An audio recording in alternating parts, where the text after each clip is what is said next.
د موسی ولسوالۍ اړونده د کوسین سیمې څخه نیولې د پکتیا تر جنیخیل ولسوالۍ پورې 10 کیلومتره سړک د رغولو چارې دوام لري. یاد سړک چې د خوست والي په 1 میلیون افغانۍ مالي لګښت د ټولګټو چارو ریاست په چوکاټ کې رغول کیږي. د جغل اچونې او سمکارۍ چارې پکې په پام کې نیول شوي دي.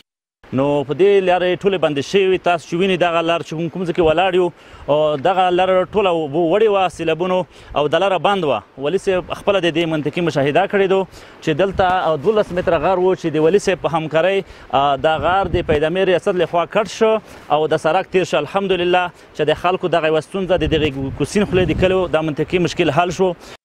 د سیمې اوسیدونکي د یاد سړک له رغولو څخه خوښ دي او هممهاله له اړونده مسؤلینو څخه د ورته نورو د دا ډول پروژو د پلي کېدو غوښتنه کوي.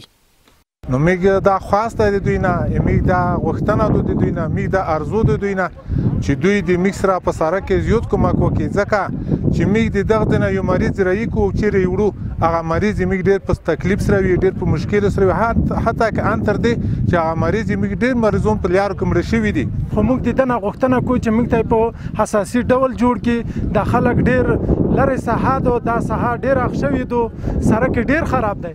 باید د والي صاحب نه موږ دا غوښتنه کوو چې باید موږ ته ښه کومک وشي. په سړکو کې په دستګاه هر څه موږ نه لرو. د یادونې وړ ده چې د موسی ولسوالۍ یاد سړک پروژې په بشپړېدو سره به د 3 ولسوالیو اوسیدونکو ترمنځ د تګ او راتګ ستونزې تر ډېرې هوارې کړي. تر دې وړاندې ویجاړ سړک خلک له ګڼو ستونزو سره مخ کړي وو.